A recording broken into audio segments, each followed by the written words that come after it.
And then there's one real niche combo, which came up at an event again recently, which not everyone uses in World Eaters, but I found I would never leave a home without now. Hello and welcome to Epic Fail 40k Tactics. My name's Luke, and this week I'm joined by Vanguard Tactics coach Ross Tully, where we discuss all things World Eaters. By the end of this faction focus, you'll have picked up some good tips, how to play them and how to play around them. Let's get started. Thank you for joining me, Ross. Before we dive into all things World Eaters, Ross, you could just tell us a little bit about yourself, why you're here talking about World Eaters in particular. Yeah, absolutely. So my name's Ross. I'm a player and coach for Vanguard Tactics. I play a load of different factions like everyone, but my main faction is World Eaters, closely followed by Eldari. So I've been playing the wrong faction lately because I'm fresh off a second place from this weekend with Eldari. And I just got pipped by someone else from Vanguard Tactics by 4 points. So for first place, so I'm not bitter about that at all.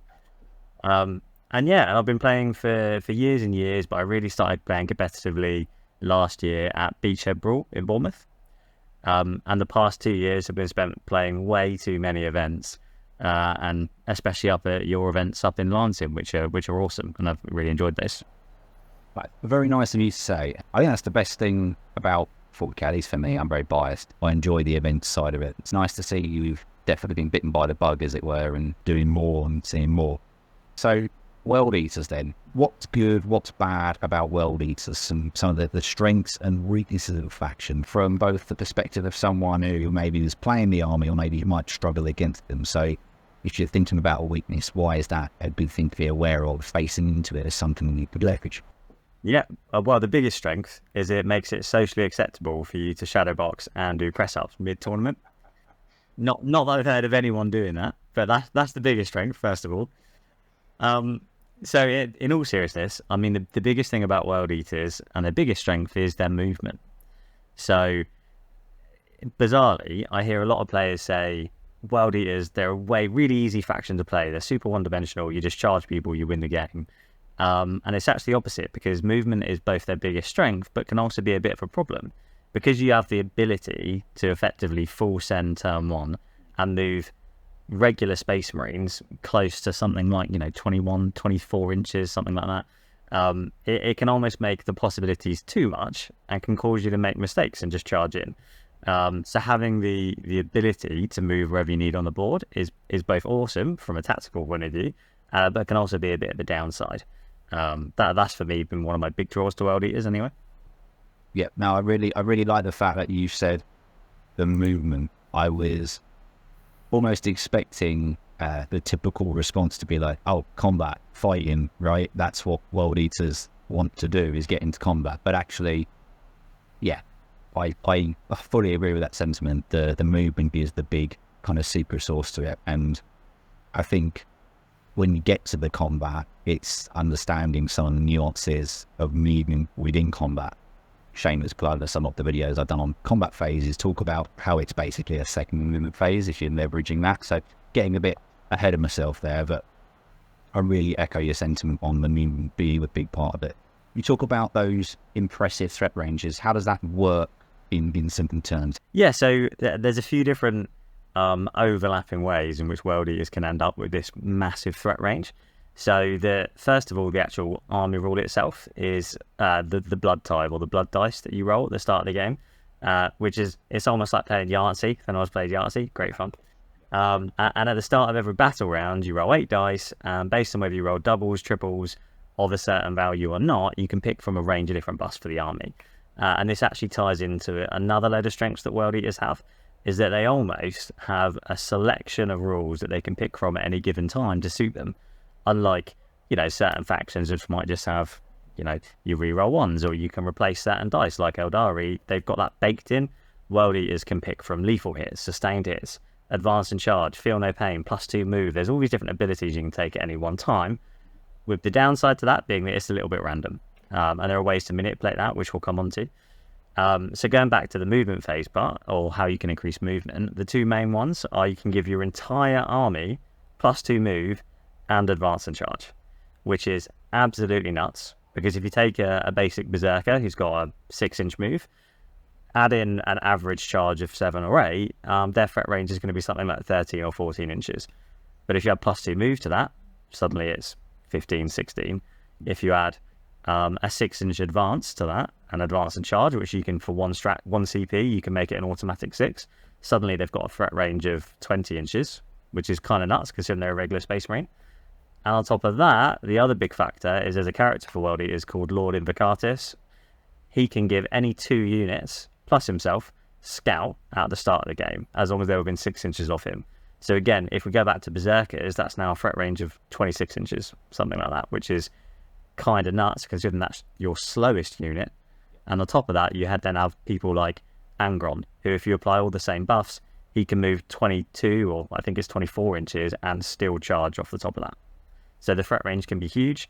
And again, you just have to control that inner you that wants to roll every single advance and move straight forward and just charge everything turn one. Yeah. As an orc player, there's always that little voice that says, right, turn one more. Like, so yeah. I can fully empathize with that. It's interesting to point out the inherent sort of weakness that's baked into the Yahtzee of abilities. How often does that bite you in the backside or come up? Or is it something that you're able to just play around and not fall afoul of too much? Yeah, it's a really good point, actually. The biggest change in my gameplay for World Eaters was a few balanced data states ago, 6 to 9 months, maybe something like that. There was a key enhancement for World Eaters that changed, and the enhancement let you re-roll the entire blood roll dice you make at the start of the battle round every single turn for the entirety of the game. But on top of that, you could also then use various units to re-roll individual dice, which, to boil it all down, means that you could fish for certain results. So if you knew that next turn you needed advance and charge, you could position, and you knew that more often than not you'd get it. That enhancement is now once per game, and for a lot of people it's not the most worthwhile thing to spend points on. So the way that you mitigate it now is by not relying on certain rolls.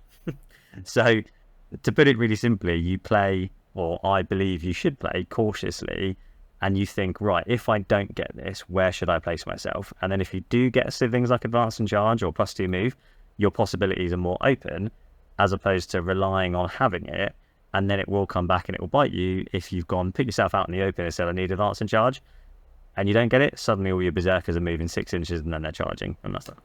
Yep. A good approach to be a bit more cautious. If you mentioned a couple of units there with the Invocatus and Angron, is there anything that you never leave home without? And there's a sort of immediate follow-up to that. I'm not sure if you're going to say Angron. I don't think I've ever played against the list without Angron in it. People always seem to bring the Angron in. So I assume he's just like snap auto take at the time, or do you feel different risking something that he never leave home? Yeah, it's an interesting point. So kind of coming back to some of the weaknesses of World Eaters, it can be things like transports, tanks, anything super armored. They can be a bit of a problem, especially because as a World Eaters player, you want to get to the juicy guys inside the transport. And if you only play in one phase, it effectively means you can only get that transport once per phase, barring some unique things you can do to do with like surrounding transports, things like that. But most of the time, you have to kill the transport, wait the entire player turn, and then you can attack the guys inside. So that's a bit of a problem. The good thing about models like Angron is you can send him in like a missile and he will delete virtually anything in the game, any tank, whatever it might be. And so for me, I feel like that's one of the big benefits of Angron. But on top of that, it's the psychological battle. So with Angron, people have to respect him. So if you've got him somewhere central behind a ruin, you know most opponents have got a big 16 to 20 inch bubble where they're not going to put anything remotely good because they know it's going to get Angron. So I normally find that so in terms of a must take, he's actually massively expensive in comparison to very similar units across other factions. But in World Eaters, he's quite unique because there's no one quite as fast, quite as damaging. So you almost find that you need him because without him, you have this big kind of hole in your list that there's nothing else that can really suit it. So that's my big thing with Vanguard. In terms of other units that are must-have, I have a bit of an issue, and I don't know where this issue's come from, Luke, but I like to try and be a bit of a snowflake with my list and take things that are a little bit different. So if anyone ever sees me at incursion events, for example, I have very little to no 8-bound in my list, and everyone else runs 8-bound. So I try and do things a bit different. So my must-takes are probably slightly different to a lot of other World Eaters players. But the ones that are similar is Lord Invocatus, who gives 2 units scout. Pretty essential must-have, in my opinion, as someone I wouldn't leave home without. And then there's one real niche combo, which came up at an event again recently, which not everyone uses in World Eaters, but I found I would never leave a home without now. And it's a Demon Prince on foot, and then 2 units of Jackals. When I say that, do you remember the little combo that we talked about recently? That Yes, because I was a bit of a head scratcher, so I thought you were getting real creative with the rules. So I was like, hang on, what's all this? It was a new one. But the big thing with Jackals is, firstly, they're really cheap, and you don't care about them. So if you send them out onto a middle objective, they're going to hold the ground, they're going to be chaffed that the opponent can't ignore, they have to come deal with them. On top of that, they have a 6-up Feel No Pain. But what's really big is using those blood dice we talked about earlier, is you can give them +1 to their Feel No Pain. So suddenly you've got a really cheap unit of 10 wounds with a 5+ Feel No Pain. Which sounds okay. If you want to layer on top of that some more buffs, the Demon Prince on foot gives out a 6-inch aura of 5+ invulnerable save. Yeah. And suddenly you've then got 10 wounds with a 5-up invuln and a 5-up Feel No Pain, which is pretty good. I think Jackals are something like 65 points, so that's a bit of a bargain. And then on top of that, if you want to be really annoying, for 1 CP, you can go to ground with Jackals, which gives them a 6-up invuln. Now, the Demon Prince's invuln rule states that he gives every unit within 6 that's infantry a 5-up invuln, but if they already have an invuln, that invuln goes to a 4-up. So by going to ground with Jackals, you suddenly give them a 4-up invulnerable save and a 5+ Feel No Pain on a 65-point body. And I've had cases where 6 Centurions have fired at 10 Jackals with their missile launchers, las cannons, everything, and they've not killed the whole unit. So for me, that little combo in particular, really niche and can be incredibly annoying because you need so many points to get rid of it. I think you can apply this to lots of different units in World Eaters. Okay, I've got to respect this to stay away from that, but I accept that the wolves are going to be at the door at some point. I will lose units to the charge at some point, so they might feed you something and accept that's going to die. I mean, it's whatever. And able to deal with stuff quite effectively. But then when you start adding in an extra layer of defense like that, that's really annoying, because then if you're skewing the maths in them being able to comfortably deal with the screen or comfortably deal with that chaff unit, and then they're finding that they haven't, and they're thinking, well, I don't really want to shoot it anymore because I've got some berserkers sat over there. But now that unit's not dead, that I can see where that being really annoying still. Yeah, exactly that. And it's almost creating, the way I look at it is you're creating layers of threat, in that if your Jackals are in the middle being really annoying, because they're so defensible, your opponent can't just shoot them with scouts. They have to commit something decent to get rid of them. If they do, and you've got berserkers, 8-bound, demon princes, Angron, whoever it might be behind them, anything good they send in gets killed. In return, they'll send in something good to deal with your something good. But again, as long as you haven't just hard committed turn 1 because you got really excited and got rolled decent blood type dice, you've then got another layer of something to go off and get them. So you enter this kind of trading war. And when it comes to trading, if it's in combat, if it's behind ruins on objectives, World Eaters typically are going to win. And so that's where you have to position all your stuff in a really careful way, where you're having layers of threat that the opponent can't get rid of all of it at once. And you kind of shut the board down and make it so that you win. Again, like I said, not in the combat phase, you win in the movement phase. Yep. Is this shift in different types of units and little tricks like that I'm talking about, how much of that's to do with Pariah Nexus and new ways of scoring, or is this just something that you naturally sort of stumble? I've been doing it since the start of 10th. I've pretty much had a really similar army the whole way through. But if anything, I found it's become way more effective since Pariah. Because I run pretty much an MSU World Eaters build. I've got something like 30 Berserkers, 20 Jackals, a load of other random little units. And so having the ability to move, some of your units are going 8 inches, 12 inches, 15 inches in their move or advance. Having the ability to do that, shut down objectives, do actions, whatever it might be, is massive. And especially if you there's the one particular mission rule in UKTC, I think, where battle line can advance and still do actions, something like that. Or do actions in combat, something along those lines. And having a ton of Berserkers and Jackals that can all do that is huge, because suddenly you're killing people in combat and then still doing actions, and it's a win more button, I guess. do you ever have games where you think, oh, I really miss what they give? I wouldn't say, not super often. So sometimes I'll come against lists that are purely tanks. And then I do wish I had 8-bound, because 8-bound just tear tanks to bits, or Exalted 8-bound do anyway. But what I do find on the flip side is I'm almost advantaged because other people take loads of 8-bound. People have a set expectation as to how much damage World Eaters do, because everyone takes 8-bound and that's it. And very rarely do players kind of clock that my list doesn't have tons of 8-bound, and so therefore doesn't have that damage. I've just got loads of Berserkers that are Strength 6, AP 1 damage, which is, it bounces off a lot of things. So in a weird way, I find people expect my threat to be as bad, and so they respect it in the same way as if I had 8-bound. So it's kind of in my favour a little bit. And a lot of the time, instead of punching things to death, I stand in front of it. So there's been many a game where I played against, back when Custodies, for example, were tearing up the meta. Many a game where Custodies have sat an inch away from the wall inside a ruin, and I've advanced 5 Berserkers, 14 inches across the table, plus a scout, so 20 inches across the table. And I've lined their same ruin an inch from the outside. And so I block them inside their own ruin. I don't need to fight them. If they're going to stay where they are, it's as good as fighting them, but they have to fight me. So in a lot of times I end up move blocking, being creative with ruins in that same way that they're doing to me.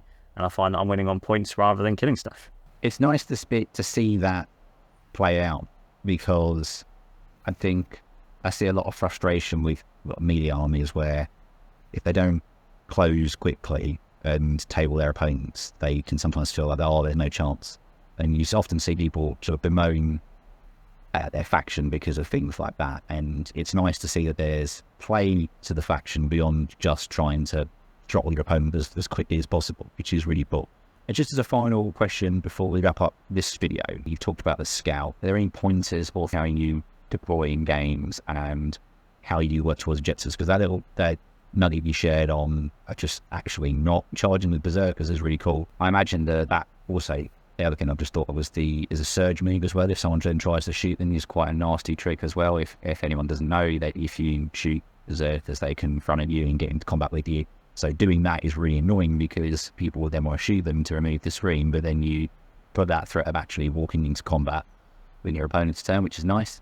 But yeah, any more deployment or objective/scoring tactics? Yeah, good point on the Blood Surge. I completely forgot how annoying that is. It's part of giving your opponent loads of decisions to make, but none of those decisions are good decisions. And that's exactly that. And so I've had opponents stand there for kind of 5-10 minutes at a time going, what do I do? How do I unpick this mess? While I'm just sat on my phone texting someone. So when it comes to deployment, 2 main things. I guess firstly, as a general rule, I'm a bit nerdy in that for each deployment zone, I kind of broadly plan out before I go to an event where my stuff's going to deploy. Because I have a bit of my theory with most deployment is that something like 70 or 80% of your army is non-reactive in where it's going to deploy. So a lot of the time, you want Angron pretty central, but you don't want him getting shot turn 1. So he's going to be behind a big bit of line of sight obscuring terrain in the middle. So he's always going to be there. So you don't have to agonize over where he's going to go. He's there. Same thing with, I take a Marsh of Executions in a Rhino, and he's the fights first guy that blends every character that comes near him, and he holds an objective really well. So in a similar way, I'll look at the objective my side of the board that has the ruin that faces inwards. I know he's always going to go on that, and he's going to stand on that all game, and if someone comes near him, he's going to kill him. So in a similar way, I always know he's going there, Angron's going here, and there's a few that will react based on my opponent, but most of the time they're in set locations. So I'd highly recommend that, because I find that deployment, again, is a real easy place to make a big mistake and have units on the wrong side of the board. So if you plan out in advance, roughly speaking, where your stuff's going to go, when you get to the table, you can just crack on, and especially if you're playing on the clock, for example, it just takes away a ton of decision making and you can focus on the game. 40k is hard enough as it is without giving yourself loads of unnecessary decisions. And the next bit of advice, and it's quite a big one, especially because it's in every UK TC event at the moment, is Terraform. So specifically for Terraform, every single time you play that mission, the first thing you should be thinking is there somewhere where I can move a unit, keep them relatively safe, start to terraform? And the great thing about World Eaters is you want to be in combat. So if you terraform from behind a ruin where someone can't shoot you, the only other way they're going to stop you is by coming to fight you, which is normally a bad thing, or they're going to come stand on that objective and out OC you. which is bad for them because suddenly they're going to get a charge next turn. So for me, I would always plan out when you're deploying, if you go first or second, can you reach the objective you want to? So a really good example is there's ruins that face your deployment where you can still stand on the objective from inside the ruin. You can really easily make it so Angron can fly into that objective turn 1 and start to terraform. And if they come and stop you, it's not a problem because they're then within Angron range or Berserker range or whatever it might be. So that's, I guess, the big second point. No, that's really good. And it just touches on something that I talk about quite a lot, and that's just having an idea, thinking about stuff ahead of the game, ahead of the event, and not finding yourself in a position where you just scratching your beak and don't know what to do. Because there's no harm in changing what your plan might be, depending on what they're playing. Might actually then completely go the other way and go, actually, I don't really want to deploy Angron in middle to some bizarre region, maybe you're going to do something different, and that's totally fine. But having an idea before we show up is good. To give you an idea before we move on, this is how excitedly I spend my time. It's with a deployment map like this, and you can see those hastily scrawled circles on the bottom. Using paint, that will be the example of, beforehand, I'll just work out where my stuff's going to go. I can have this on the table with me, and I just pop my units down nice and easy. That's really good. I might steal that. And it says, and I know we're focusing mainly on World Eaters, but just as a more general point of view, it's when you take that theory and apply it to other armies, it's huge. Because you think, take Space Marines, you might have a repulsor, the big tank with tons of guns. Similar thing, you're probably going to want it reasonably central, behind some sort of line of sight obscuring terrain. Most of the time, it's going to be in one or two places, probably. Yeah. So you just find it some really simple things you can do just to ease some of that, I forget the exact word, mental load, would you say is the right thing? Where, you're just not stressing over something you don't have to stress. You can focus on making decisions. It's 100%. Before we wrap up this video, if anyone wants to reach out to you for coaching, you mentioned obviously we're doing coaching with Vanguard Tactics. If that's something that's interesting, no doubt I'm sure we'll be available for that. So I was approached by Steve Box after Beachhead Brawl last year, I think it was, when we played. So I played him, and then a few days later, something like that, I was approached and asked to join VT just as a member, not as a coach at the time, mainly because I really subscribe to their ethos of the way I describe it is playing as a normal human being of 40k, right? And it's things like if someone misses a rule but it hasn't really affected the game and there's nothing you could do to change it at that point, of course you're going to let them do that rule, right? If you get a little bit into the movement phase and someone goes, oh god, I forgot to do my over moment, it's probably not going to make a big impact. You can let people do it. It's this kind of, we're both human beings, let's have a nice game, let's play with a good kind of sportsmanship. It's that kind of ethos, right? And I think that's why I was invited to play. And then over the year or so that I've been a member, I've improved, I've been podiuming at events, I've been working really hard to get all my rules down and try and foster that kind of spirit. And then I was asked to become a coach. So that's been quite recent. It's been over the past few months. And my first coaching session is coming up in a week or 2 weeks time.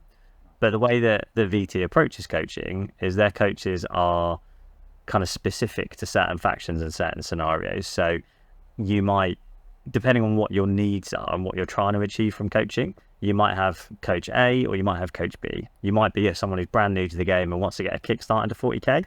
You might be someone who's been playing the same faction for years and struggling to get to the next level, and so you want to speak to a faction master. So first coaching session coming up soon. Very excited for it. If anyone ever wants any more info, they can reach out or go on to Vanguard Tactics. There's inquiry forms. They can ask questions. No, amazing. No, thank you for sharing that. It's always nice to plug whatever people are involved with. Appreciate you coming on and the time you're putting to stay. Obviously, but your event as well. Yeah. So is it Hobby Henchmen? Is that there? Yeah. So Hobby Henchmen is pretty much a brand new club. They've been going for about a month, 2 months, something like that. And they've got loads of real keen players who want to get into competitive 40k. So they're going to some teams events coming up. And the idea with this was we just want to get a bit more, give them all a bit more experience and a chance to play in a competitive event. So yeah, it's a little one-off event, one day that sold out in a day, which is awesome. I wasn't expecting that. So yeah. We'll wrap it up there. Got a part 2 will be available on Epic Whale HQ. If you're not a member of Epic Whale HQ, the video description will have a link. I'll put a link there to Epic Whale HQ. We do UKTC streams. We do regular podcasts on there. old world content as well. So all sorts of awesome content. And I also do members with Yo's and Demonstrax. So if you become a member at the Flower Hench with access to parts of with this chat now, where we've been about a little bit further into some of the tactics around welding tours. Thanks very much for watching, and stay tuned for more. And if you become a member, there's that raffle for £1,000 a month, right? Oh, yeah, definitely doing that. I heard there's a prize for Land Raider and all sorts. Yeah. Yeah. On there.